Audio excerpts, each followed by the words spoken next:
is really hard. Alright. New movie recording.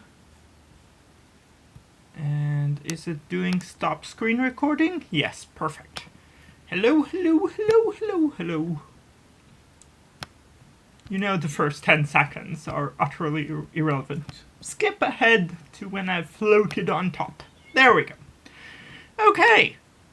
Third installment, and I actually think this is probably my favorite of the three so far, is about good use of evidence, bad use of evidence, meh/decent use of evidence.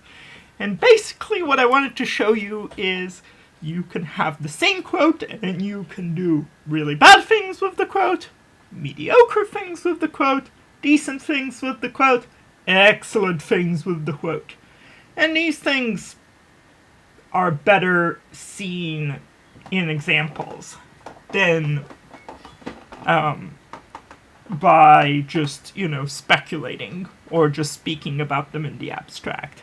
So I also didn't want to embarrass anyone by choosing their own prose, but these are mistakes. The bad prose is stuff that I've seen a lot of people make mistakes on. These are just general errors in understanding poetry or writing about it. And so I want to show you the three examples and go over what makes the bad examples bad, etc.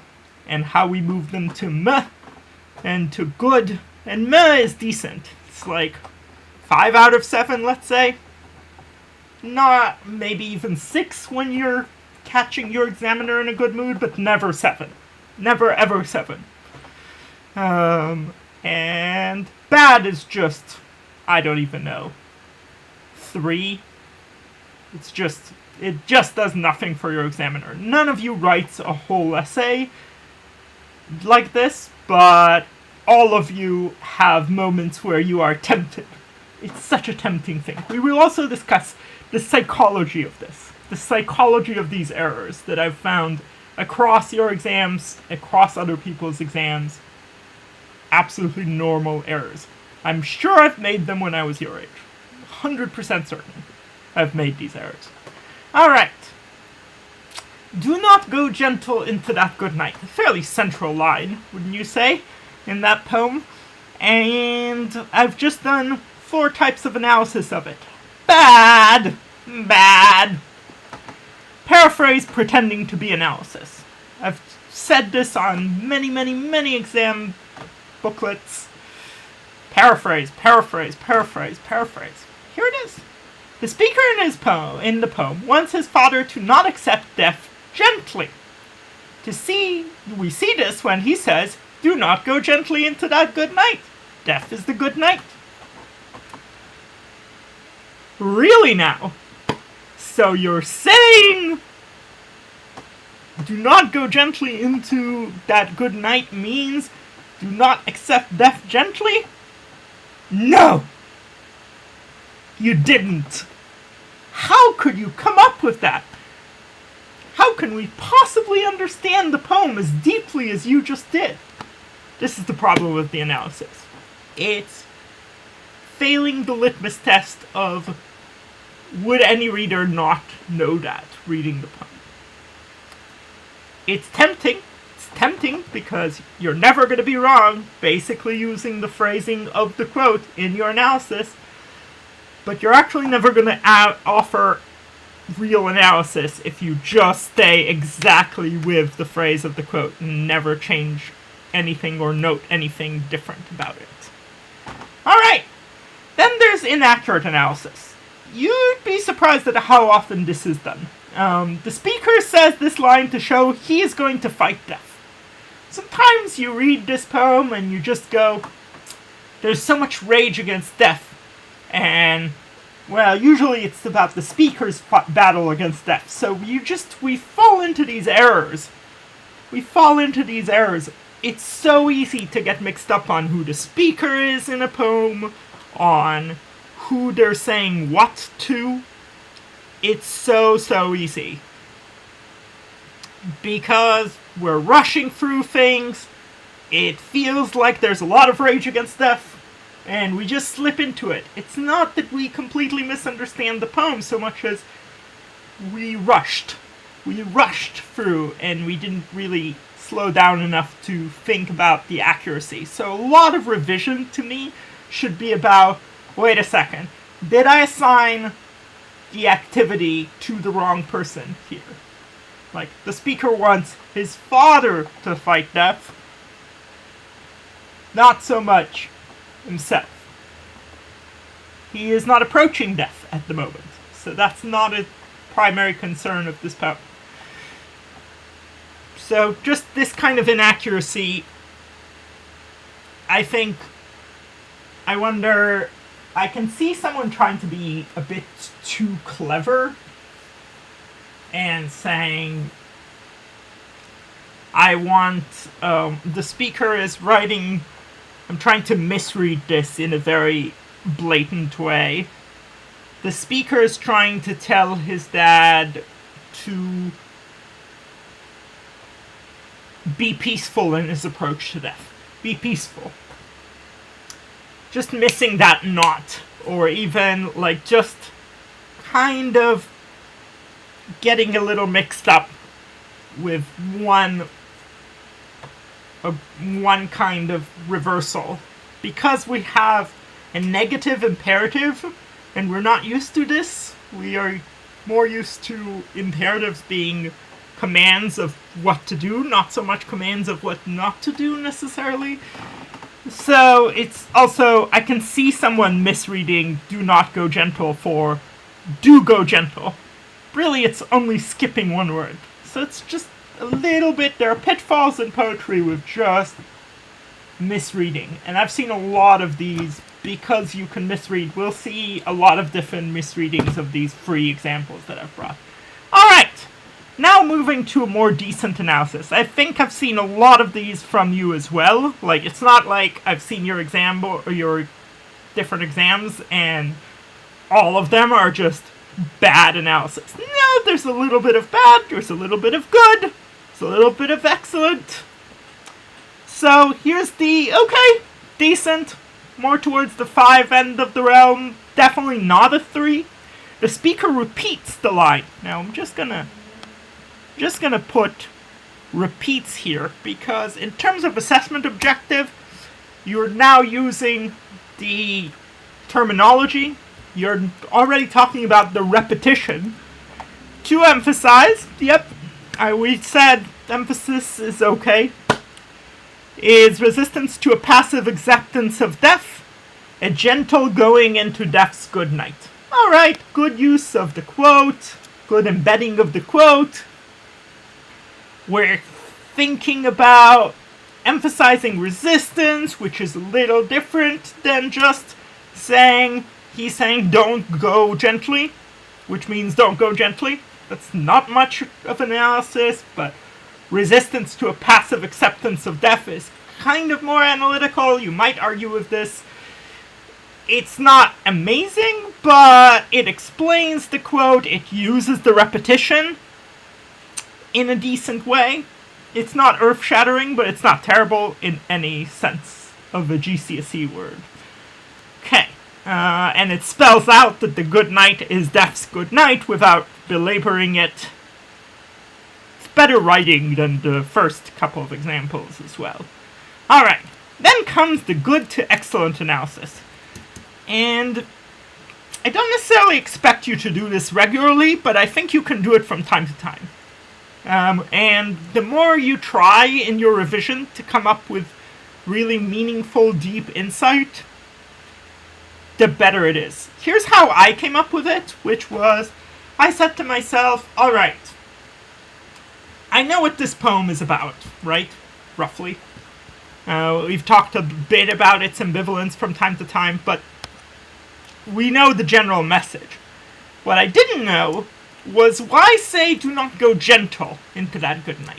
Why not say do not go gently? This is not one of those poems where the speaker is just struggling with grammar because he's a 5-year-old. No, this is a very meaningful, purposeful, misuse of grammar that is actually pretty gentle itself. You could easily just skip over do not go gently into that good night as do not go gentle. As my partner said, this is not something that scratches the blackboard like chalk on a blackboard. This is not like a nail on a blackboard that is screaming in your ear, gently, gently, not gentle. This is close enough to being grammatical that a lot of people might miss the change altogether. And when you don't miss the change, it's still pretty difficult to explain. How difficult? It took me a minute. It took me a minute of thinking about it. Thinking about, well, why not just say, do not go gently into that good night? And I've come up with a couple explanations. I actually think there are probably a dozen more that will be great. But let's see. The speaker purposefully misuses the adjective gentle to modify a verb instead of a noun. So we've already here done a lot more work with terminology. Like, most students are not going to have all this terminology that says, not only is this ungrammatical, but here are the specific ways that this is ungrammatical. So already the use of terminology is way better than the repetition of the line, which itself was way better than the first few readings that didn't use any terminology. Because why would they need to use terminology? They're just paraphrasing or even misreading the poem. Okay. Modify a verb instead of a noun to demonstrate that his father should resist deaf's natural pull as his own poetry resists language's grammar. So, what we did here is we basically said, you know what? We know the general tenor of this poem. Rage against the dawning of the light. Rage. Okay, dying. I keep saying dawning for dying. Freudian slip. And we also have an ungrammatical thing. Now, how does the ungrammatical thing map onto that meaning? How do we link the ungrammatical nature of the sentence to the message of fighting death? To me, one of the things that ungrammatical sentences do is they battle the rules of grammar.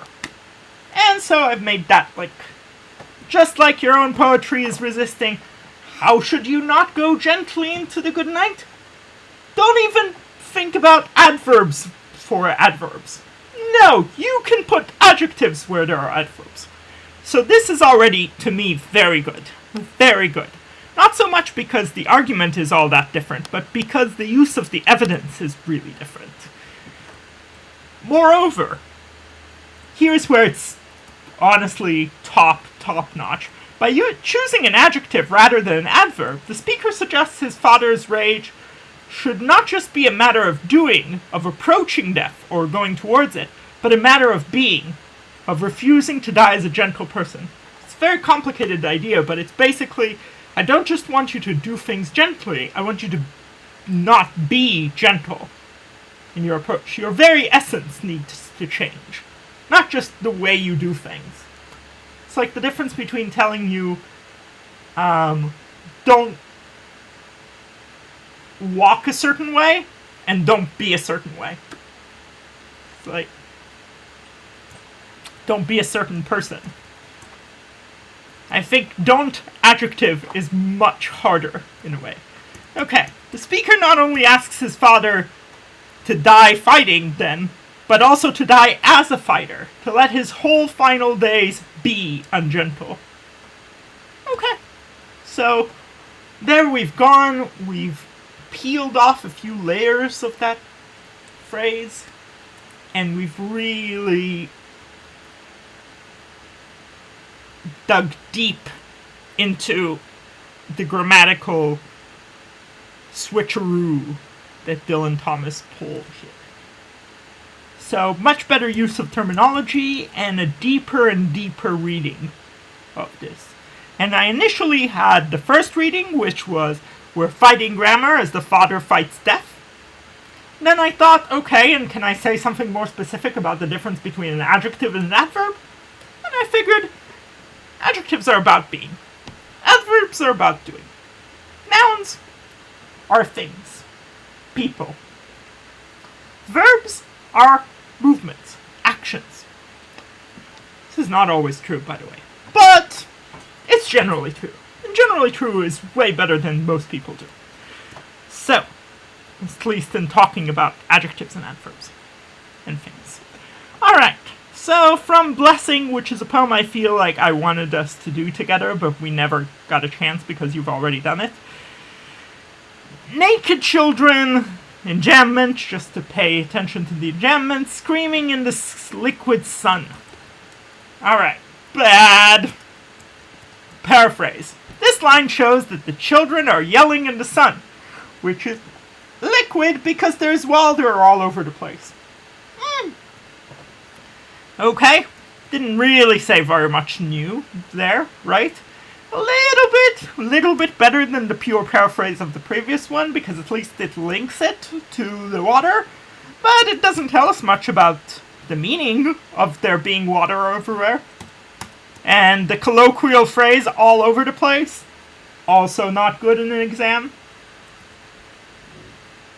Everywhere would have made this better. Omnipresent water might be even better. Now, inaccurate analysis. Again, just these little slip-ups. Look at how easy it is to have these little tiny slip-ups. Line shows that the children are angry at the sun as they are yelling at it. It would be really interesting, like, the children as a King Lear, like King Lear, who I think some of you might become acquainted with in the coming years, yells at the winds, yells at the storm. And it would be really interesting, screaming at the liquid sun. And all it took there is to misread a preposition. That's so easy, especially if you're a foreigner like me, to read in for at, or at for in. It's just really straightforward. And the inaccuracy grows from there. We just start thinking about them as angry at the sun, which really, in a way, is just a strange misreading. Like, if they are angry, it certainly wouldn't be the sun that they are angry with. And that's just not what the meaning of the line is, but it is close to what the meaning of the line might have been if we changed one preposition. You'll see, in all these lines you could misread just a tiny bit. And that's why you just want to make sure you have all your ducks in a row towards the end. You're like, am I actually reading the line accurately? And then, am I saying something profound about the line? Those are some rules of thumb for final revisions. Alright. Decent. In this line, the phrase liquid sun is especially significant because the sun is not liquid. So we're coming towards analysis there. The sun is not liquid. So it mixes the experience of the children's pleasure with the water and their pain with the sun. I like this. It's not that specific about how, like, the water relates to the liquid and the pain. It's not that direct and clear, but it's decent. It goes into that phrase a little. Doesn't tell you what the phrase is, which is an oxymoron, so it doesn't have as good a use of terminology. But, you know, it's really it's trying to do something. It's trying to do something. It's aware of the fact that the sun is not liquid.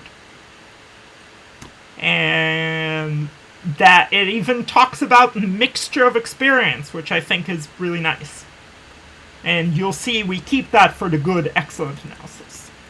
And generally speaking, when you have an oxymoron, stands to reason that a contradiction in terms would signify a contradiction in experience. It's not like I'm going to use an oxymoron to describe just pure happiness. I am happy as a bed of nails. Because what's happier than a bed of nails? Perfect. Alright. In this line, the oxymoron. So already I'm giving myself way more points. I know that this is really small. But life is about small differences at times. So the difference between the phrase and the oxymoron is fairly substantial. Use of terminology is a big part of analysis. It captures the contradiction. And now there's contradiction instead of is just especially significant, which I feel is a much more vague term. Significant how? What does it signify? What does it tell us? Captures the contradiction between the children's happiness at the sudden influx of water and their miserable existence battling the blistering sun naked, unprotected. And I've just analyzed what naked means, that they are unprotected by the normal comforts of the Western world. So just a little bit of analysis of naked as well, because why not? I think that word is significant. It's different if they're just screaming not naked. I think when you're screaming in the sun naked, could be, like, again, it accentuates that oxymoron of you could be in a pool, bathing, having fun, but you could also be miserable and starving and unprotected. We see this ambivalence throughout the line, not throughout the poem, as many of us would say, but just throughout the line.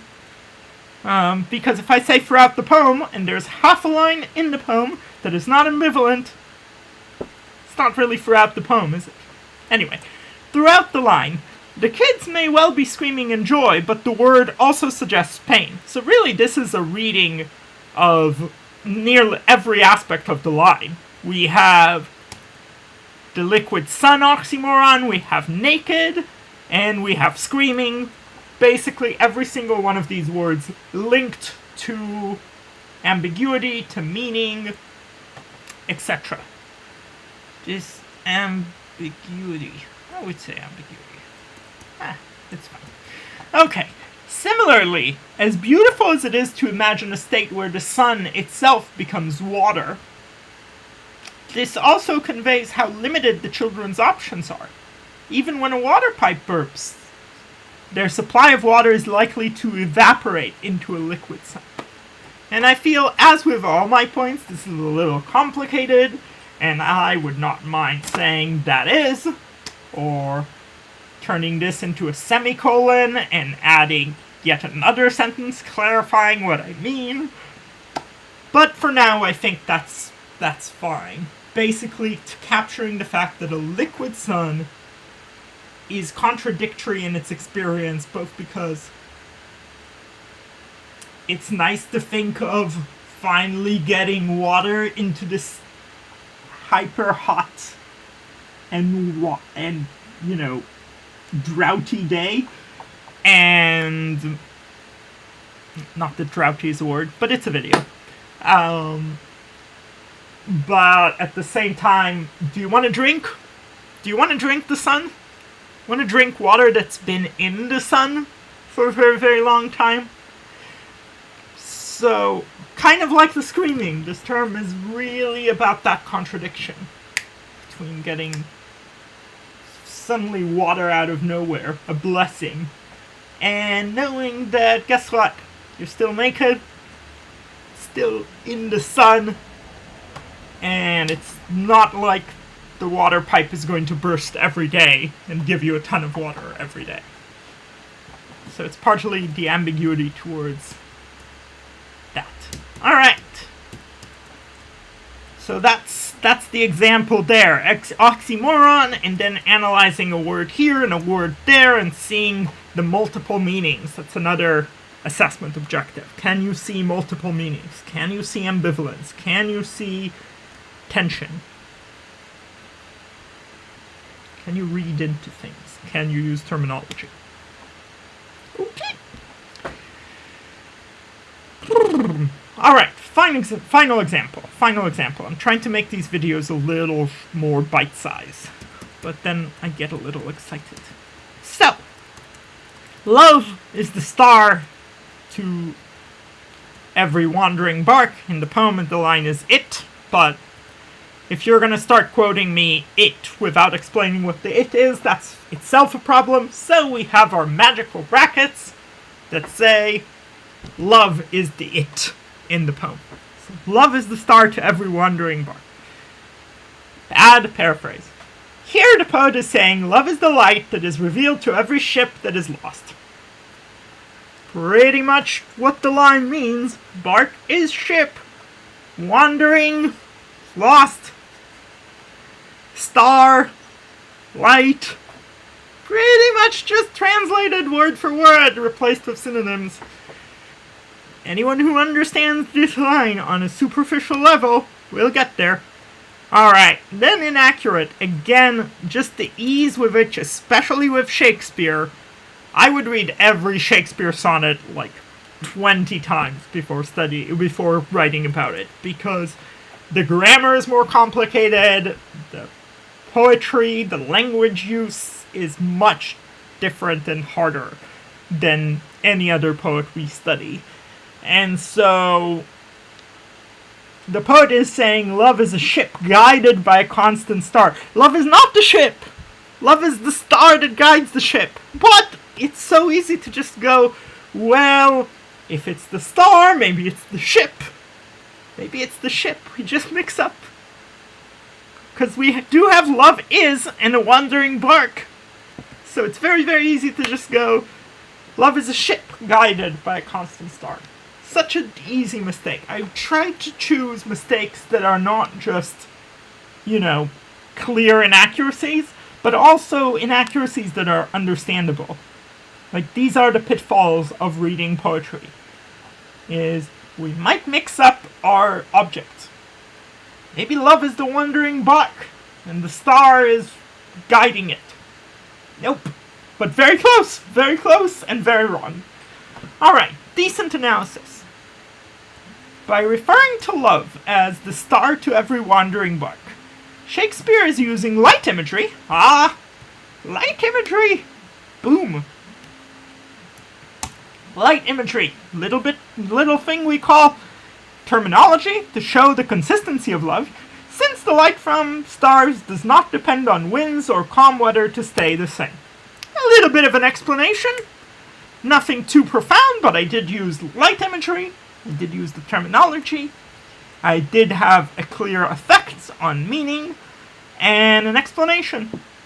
Decent. No one ever got hurt writing this kind of sentence. I'm sure Miss McTurnan will be super pleased with you if you've written this. But here's something a little different. Just a deeper reading of an image. This is more of the MMM work. Alright, what are the secondary meanings here? He could choose any kind of light, but he's choosing a navigational metaphor. Why a navigational metaphor? Here's why. By comparing love to the North Star, leading wandering ships, Shakespeare is not merely showing the consistency of love, so it's not just the basic thing, but we're going to go beyond this. But its importance to navigating life's stormy weather. And now, we really go into depth about this image. In Shakespeare's time, mariners depended on the stars for a sense of their relative location and safety. I read a whole book about this, so I really like this metaphor. A book called Longitude, which is about... or Latitude? Anyway, one of the two. A book that really just goes into how hard, for centuries upon centuries upon centuries, it was to navigate. Because you had to navigate by starlight. That was your way of knowing where you were. And it's hard to exactly know where the star is, like you would use a telescope that looked at the distance you are from the star, and you would have to measure angles, and the telescope technology was not that evolved, so that people would be fairly certain they were going one way, they ended up going another way, but still, this was the best, if not only way in Shakespeare's time. I think only way to navigate, especially, obviously at night. But generally speaking, like, the only commonly accepted way of navigating in the ocean. So, that makes it a little bit different. If you're not just saying oh, love is like the North Star guiding a ship. But you're basically saying love is the navigational tool. Love is the way we get around. Without love, we're just completely lost at sea. That's very different from, I think, a much more modern use of this, where who does celestial navigation anymore? Who does it anyway? So the metaphor has lost some of its value, so it's nice that you're giving them, this is not, context is not that useful in Unseen, but poetry, but to show the depths of the metaphor, it's really, really useful. A sense of their relative location and safety, in Shakespeare's metaphor, therefore makes love essential to survival, as well as the only reliable way to orient ourselves in a wild and turbulent world. So I've just come to say a lot of different things about love through this metaphor because I read into it. Not just, oh, love is a light. It's constant, whereas storms throw you around, not shaken by storms, because you're a light. Cool. Rather, you want to go, alright, not just a light, but a navigating tool. Not only a navigating tool, but the navigating tool. Not only the navigating tool, but a navigating tool for a profession that suffered tremendously from the uncertainties of navigation. Like, I don't even remember the exact data, but a staggering number of ships were lost at sea. Staggering. Like, just insane amounts. And they cost so much money, and they often had huge payloads. They didn't know where they were. You know why? Because they were navigating by a star. Nevertheless, I think what Shakespeare thought was, if you couldn't navigate by a star, you couldn't navigate at all. So at least you have a star. And that's love. I think the more I talk about this, the more I think maybe Shakespeare was actually creating some ambivalence towards this image by choosing the Northern Light. I might be overreading. But I will say The Merchant of Venice is plotted around a person who takes on a loan because he has not one, not two, but 3 ships coming into harbor with his merchandise, and all 3 ships go get lost at sea. And that's the story of how he gets into debt and trouble. So Shakespeare would have known, would have been very aware enough to create a whole play around how hard it is to navigate the oceans. So, alright. Hopefully this was helpful. I think the things I want you to get away from this is reading more deeply into a metaphor, which we've done. Keep doing. Keep being as specific and as narrow and as deep as you can go. Making sure you're accurate about who says what to whom. It's so easy to just mix up your preposition or mix up your objects. Using terminology consistently. And just going into depth. And I think if in your revision you would do these things, kind of do the work I've been doing here, or at least think about this work and what you could do with other images, then you'd come to the exam and you'd see a different light image or a different natural metaphor, and the comparison would just be clicking like that. Alright, thank you so much. I hope this was useful to you. Stop screen recording.